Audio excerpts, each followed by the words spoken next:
maintenant 2, 3, 2, espérance d'une fonction d'une var discrète. Bon, c'est le théorème de transfert qu'on a déjà vu dans le cas fini et qui marche à peu près pareil dans le cas infini, à part qu'il y a encore les problèmes d'existence. Alors, allons-y. Globalement, c'est toujours que l'espérance d'une fonction d'une var, c'est la somme de g de k, p de x égale k, pour k dans x de oméga. Donc, c'est la somme de g de k, p de x égale k. Encore une fois, je touche aux valeurs, je ne touche pas au proba. Et k, c'est dans le x de oméga, x de départ.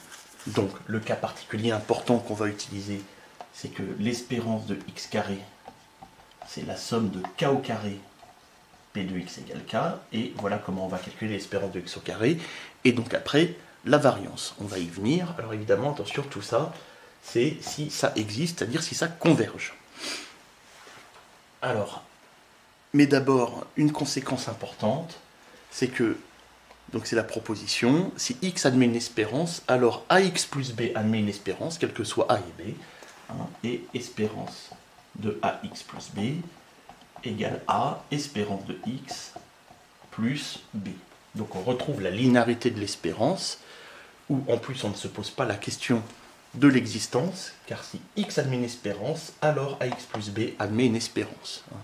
Voilà pourquoi on retrouvera régulièrement, quand je vous demanderai de calculer l'espérance de 3x plus 2, alors qu'on a déjà l'espérance de x, souvent parce que c'est une loi usuelle, donc on mettra x admet une espérance, donc 3x plus 2 admet une espérance, et on a espérance de 3x plus 2 égale 3, espérance de x plus 2.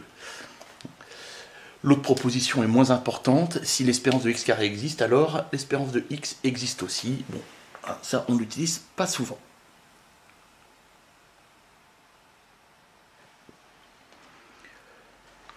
Ok. Alors, j'ai mis ici, avec un petit peu d'avance, parce qu'on n'a pas encore défini la variance, mais c'est pas très grave, en haut de la page 8, les cas particuliers importants qu'on avait déjà vus, qui marchent encore dans le cas infini. Les formules, espérance de x plus b égale a, espérance de x plus b, et variance de ax plus b égale a carré, variance de x. Tout ça, c'est sous réserve d'existence, mais si x admet une espérance, alors ax plus b admet une espérance, et on a ça. Et si x admet une variance, alors ax plus b admet une variance, et on a ça. Donc si x admet une espérance et une variance, ces deux formules sont valables.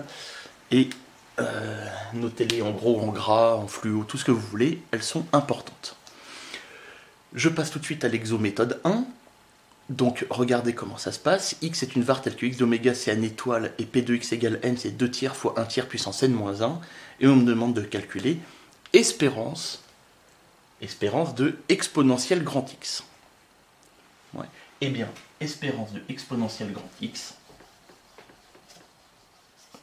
je passe directement à, donc sous réserve de convergence, somme pour, alors j'ai mis des n allant de 1 à l'infini de exponentielle n p de x égale n.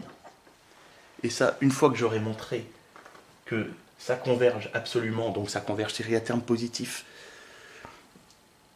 c'est-à-dire quand j'aurai calculé ça et que j'aurai montré que ça converge, et ben ça fera l'espérance de exponentielle grand x. Alors attention, c'est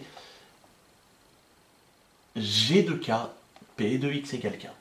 D'où, là, dans ce cas-là, exponentielle n, p de x égale n. Je remplace p de x égale n parce que ça vaut 2 tiers, 1 tiers puissance n moins 1. Et pour calculer ça, il faut tout regrouper sous une seule puissance. Alors le 2 tiers, je le sors.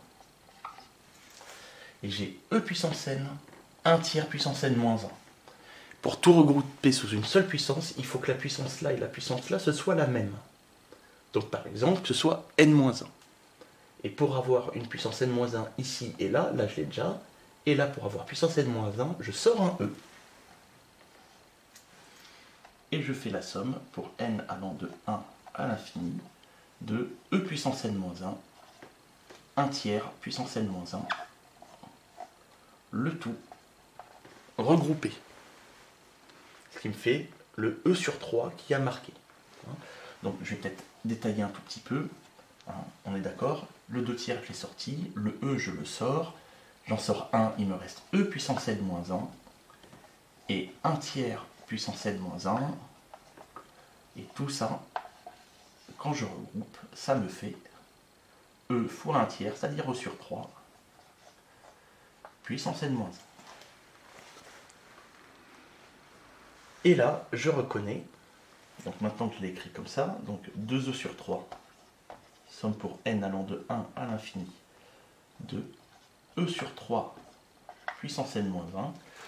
Je reconnais, grâce au complément que je vous ai mis en vidéo sur les séries géométriques, que j'ai une série géométrique. Donc je vous rappelle que juste pour les séries géométriques et exclusivement géométriques, ce n'est pas grave si je ne pars pas de 0, ce n'est pas grave si je n'ai pas tout pile puissance n, du moment que j'ai puissance n plus ou moins quelque chose dans son bloc, et que je pars de quelque part, pas forcément de 0, je m'en moque, j'ai bien une série géométrique, d'où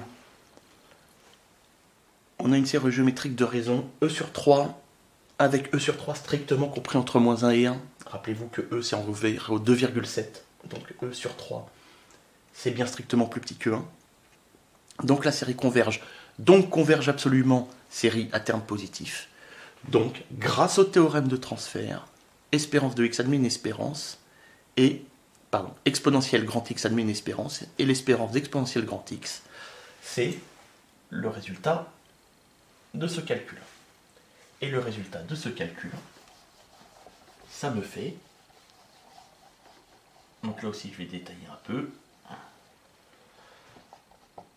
2e sur 3 fois, et donc je vous rappelle pour une série géométrique de façon un peu générale, la formule c'est premier terme de la somme, premier terme de la série, c'est-à-dire ça, ici, pour n égale 1, c'est-à-dire e sur 3 puissance 1 moins 1 fois 1 sur 1 moins réseau. Ok. E sur 3 puissance 1 moins 1, ça fait sur 3 puissance 0, ça fait 1. D'où le 2e sur 3 fois 1 sur 1 moins e sur 3 que vous avez dans la correction. Et quand